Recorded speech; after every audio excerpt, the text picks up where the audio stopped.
San Diego Prospector with you again, and guess what? We're down here on the Cargo Muchacho claims. We're always saying that. Hate to sound redundant, but heck, that's where our gold claims are, so that's where we are. You can see one of our claim stakes in the back here. We're on the very kind of eastmost end of our claims, and man, I tell you what, I've been waiting for a while. We've got a brand new machine, the Gpz 7000. I've had it at the shop now for about a month, and I've just been really anxious to try it. This is literally first time out with it. I had the unit out of the box at the shop, charge the batteries, make sure it was all working. And I don't know if a lot of you guys are like I am. I hate a real high-tech piece of equipment. I really don't hate the equipment, but I hate having to learn how to use it. They come with big, thick books and manuals and CDs you have to learn. One thing I like about this, you can learn at your own pace with this machine. When you get it out of the box, it's got a quick start guide. You just turn the thing on and basically you're detecting. It gives you a few steps to go through as far as setting the machine up, adjusting for electronic noise interference in the air, noise canceling. You adjust your ground balance setting, and that's really all you have to do. If you bought your machine before October, there is a software upload that you can put, a new software update. You can download the program off of the Minelab website. I think it's called ConnectX. That lets you download the latest software. It'll be automatic after you download it on your computer. You plug your machine right into the USB on it. It tells you what you need to do. You just follow the steps. You can also use it for your mapping. The thing's got GPS in it. But like I said, we're just going to use the Quick Start program on it.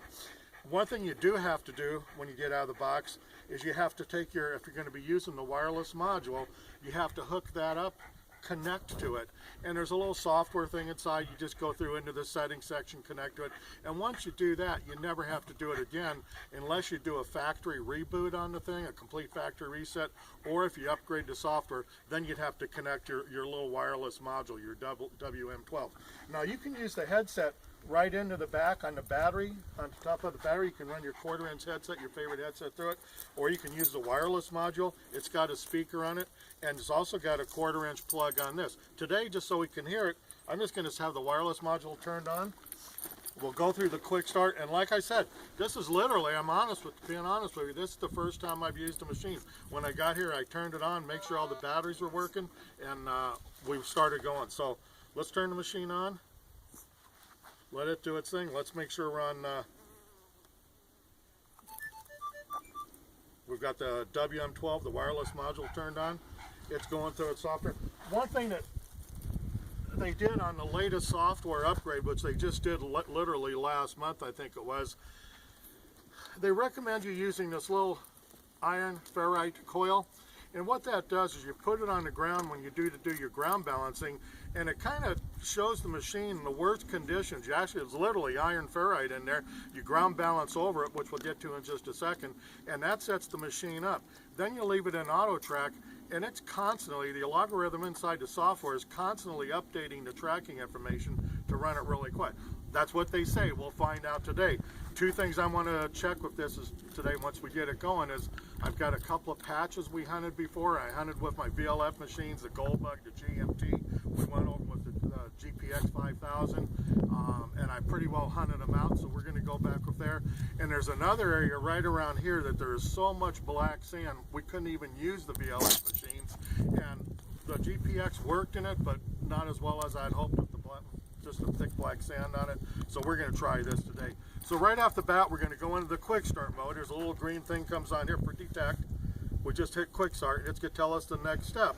And it just says, do I want to keep my current settings or reset the settings? It's reset is the default, so I'll just reset the settings. That means if we changed anything in our normal settings, it would set it back to this just quick start mode.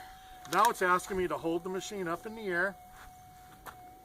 And what it's doing a noise canceling. It's listening for any type of interference from other machines, any overhead power lines, whatever happens to be in the area.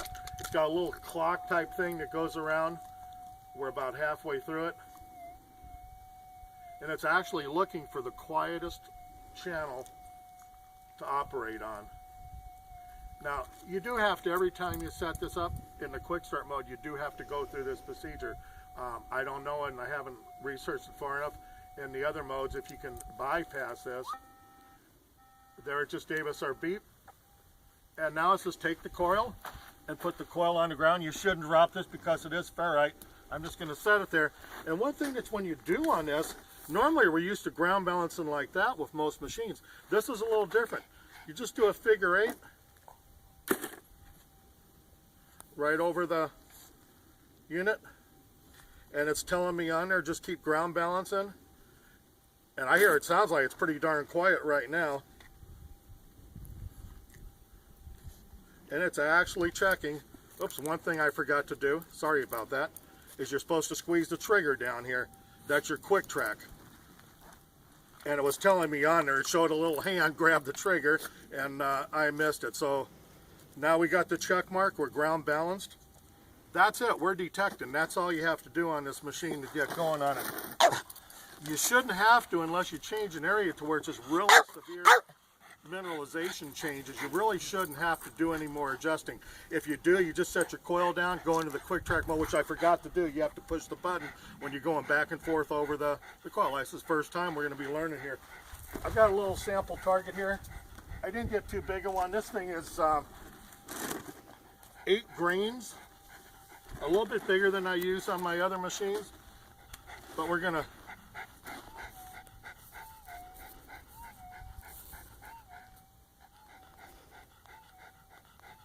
we can hear that going on. I don't know if you can hear that on the... So we're set up. That's really all you have to do to get this machine rocking and rolling on it. There's a million other features and other functions you can do in here. All your settings, you can change your volume, your sensitivity on it. I think your swing speed on it. Of course, that's just on the one side of it. The other side is the GPS mapping side on it.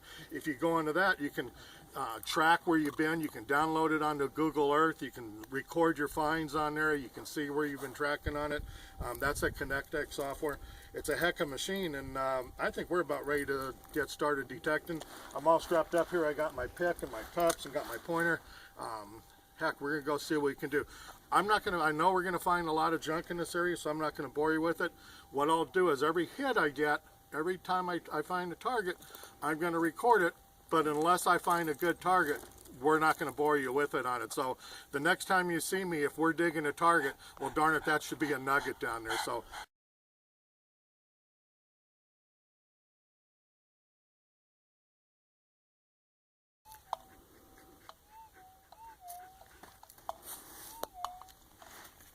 well, if you're watching this one,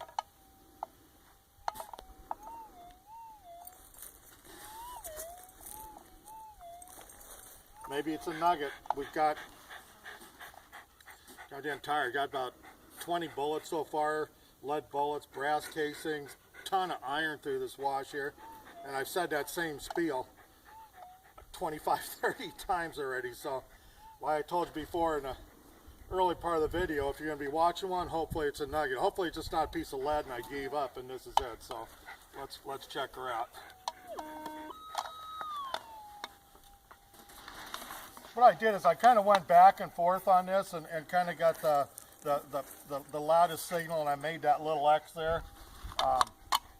This thing actually, for that big of a coil, is pretty easy to pinpoint with as I'm learning.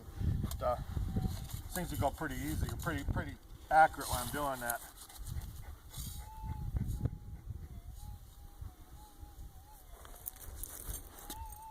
What's happening? I don't think it could be that shallow and be that lucky.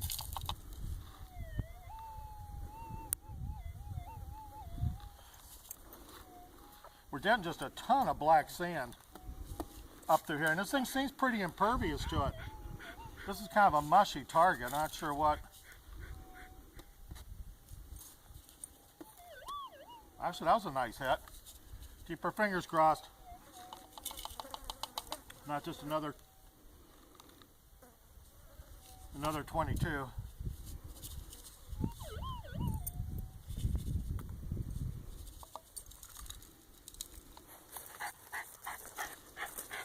I saw something, but it looked like just a bullet.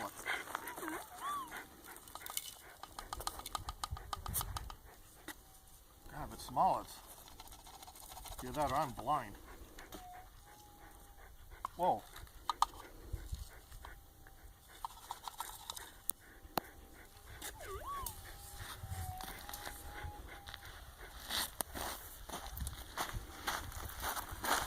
See if we can get this out of the shade here. Look right inside there.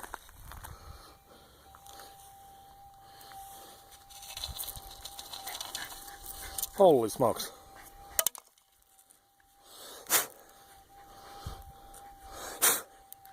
That is a nice little nugget. That's probably about a gram. If we get in close on that without the macro on that. Nice little piece of quartz in there. Wow. Okay, persistence pays off. This is I'm proudest, my first nugget with my Gpz 7000. Lead bullets 25, nuggets 1. I can get in close on that. Can you hit the macro? And that's right. Just get out of the shade right here. If you guys can see that. Apologize for the, it's under kind of a bright sun out here and it's hard to see the screen on a little video camera to find the macro on it. Zoom in on it. Okay, she is. Got it. And Rusty's not even barking. I'm excited. I'll be barking. Bark, bark, Rusty. Okay, well, we're kind of wrapping it up for that down this creek bottom here.